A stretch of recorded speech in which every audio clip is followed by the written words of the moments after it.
I looked down, and there were what I thought were two Germans, and they shouted out, and I shouted out, "Good morning," thinking they would understand as much Italian as I did. Unfortunately, one of them was an Italian attached to the German army, and he then came out with a mouthful of Italian, which I didn't understand, and he raised his rifle and pointed it at me and said, "Thank you."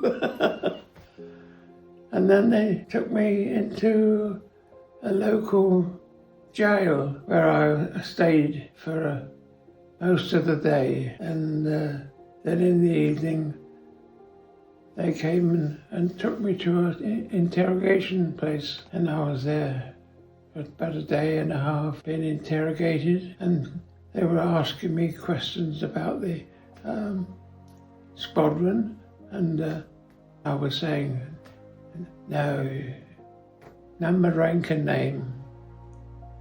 And then he reached behind him and picked up a book, and on it was 112 Squadron.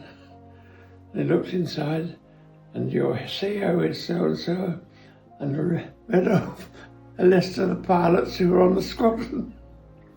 So there was very little I could do then. I just said, "No, my number, rank and name."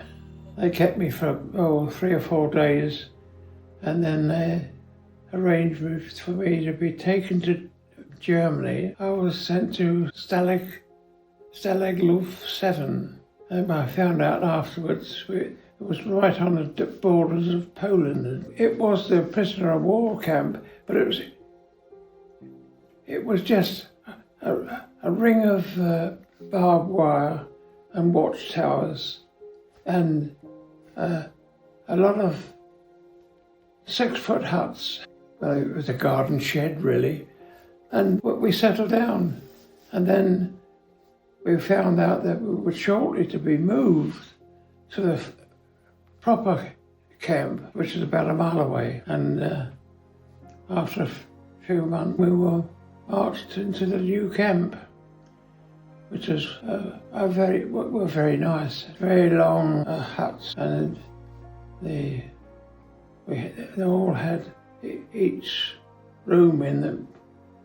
It was like a cell, and we're given a palliasse filled with straw, and told that this is your home.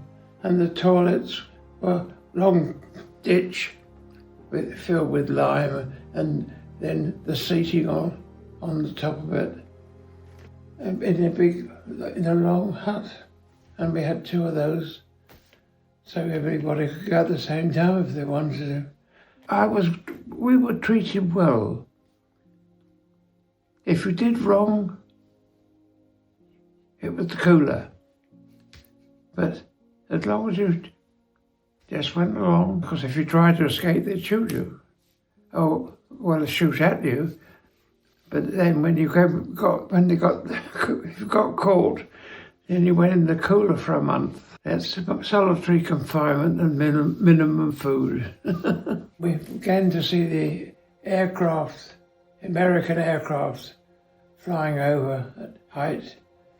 And then later on, we heard the Russian bang, bang, bang in the distance. When the Germans started moving back, they decided to take us as well. So we were just called out and made sure we were all there. And we marched out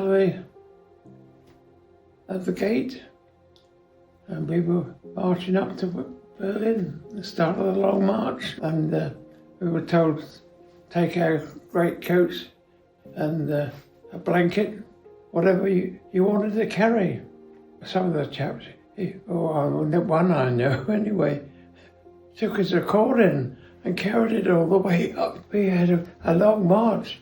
We were at least 2 to 3 weeks. We went to Stalag 3, and we slept on the way up, well, where we could. They found barns on farms, forests. One thing I mainly remember is how cold it was. The first thing we learned was take your boots off.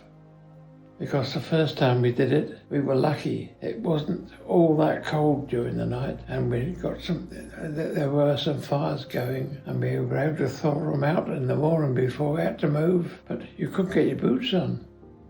They were just like iron. You couldn't put them on until they'd actually all thawed out. So every night then, after that, you slept with your boots on. I don't remember very much about the Long March, but there were no facilities.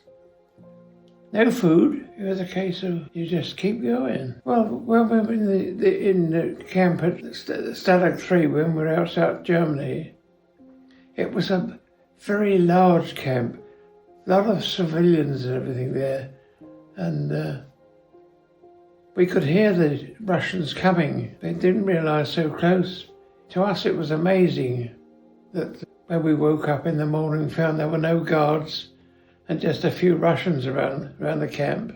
And we were within an hour, we were down the local town having a look round. Canadians came down to pick us up, and the Russians sent them away because they hadn't checked us all. That we judged it that if the Russians were in our camp and the Canadians had come from the other side of the river to come and collect us, the war was over. We heard it was over, but we never heard of V-Day as it was. Just after they came, my 21st birthday. From there we were flown back to England, where we were sent on 6 weeks leave on double rations. One got re-kitted with their uniforms. All my mother knew was that I was back in the Air Force in England for 6 weeks. I ended up knocking on my front door because my mother didn't know I was coming. She shouted, "It's here! It's here!" And there was a big welcome home sign. I could see that over the front door when I was knocking. Welcome home, Derrick. And they had all the street parties and that. So I didn't get to any of those. I was just glad that it was all over. Just for going home. And everything was over. No chance of getting killed. But I got what I wanted. A career of flying in the RAF.